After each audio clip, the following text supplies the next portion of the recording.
একটি ছোট গ্রামে থাকত এক গরিব ছেলে। তার নাম ছিল আমিন। সে খুবই সৎ আর আল্লাহভীরু ছিল। প্রতিদিন ৫ ওয়াক্ত নামাজ পড়ত এবং সবসময় আল্লাহর কাছে দোয়া করত। আমিনের পরিবার খুব কষ্টে দিন কাটাত। একদিন তাদের ঘরে একদম খাবার ছিল না। তার মা কাঁদতে কাঁদতে বলল, বাবা, আজ আমাদের জন্য কিছু খাবার জোগাড় করো। আমিন শান্তভাবে বলল, মা, আল্লাহ আছেন, তিনি অবশ্যই আমাদের সাহায্য করবেন। এই বলে সে বের হলো কাজের খোঁজে, কিন্তু সেদিন সে কোথাও কাজ পেল না। ক্লান্ত হয়ে সে রাস্তার পাশে বসে আল্লাহর কাছে দোয়া করল। ঠিক তখনই এক ধনী লোক সেখানে এসে তাকে বলল, বাবা, তুমি এখানে বসে আছো কেন? আমিন সব কথা খুলে বলল। ধনী লোকটি তার সততা দেখে খুশি হয়ে তাকে কাজ দিল এবং কিছু টাকা ও খাবার দিল। আমিন আনন্দে বাড়ি ফিরে এলো। তার মা খুশিতে কেঁদে ফেলল। আমিন হাসি মুখে বলল, দেখো মা, আল্লাহ কখনো তার বান্দাকে নিরাশ করেন না। সেদিন থেকে আমিন আরও বেশি আল্লাহর ওপর ভরসা করতে শিখল।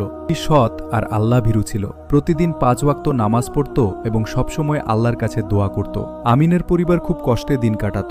একদিন তাদের ঘরে একদম খাবার ছিল না। তার মা কাঁদতে কাঁদতে বলল, বাবা, আজ আমাদের জন্য কিছু খাবার জোগাড় করো। আমিন শান্তভাবে বলল, মা, আল্লাহ আছেন, তিনি অবশ্যই আমাদের সাহায্য করবেন। এই বলে সে বের হলো কাজের খোঁজে, কিন্তু সেদিন সে কোথাও কাজ পেল না। ক্লান্ত হয়ে সে রাস্তার পাশে বসে আল্লাহর কাছে দোয়া করল। ঠিক তখনই এক ধনী লোক সেখানে এসে তাকে বলল, বাবা, তুমি এখানে বসে আছো কেন?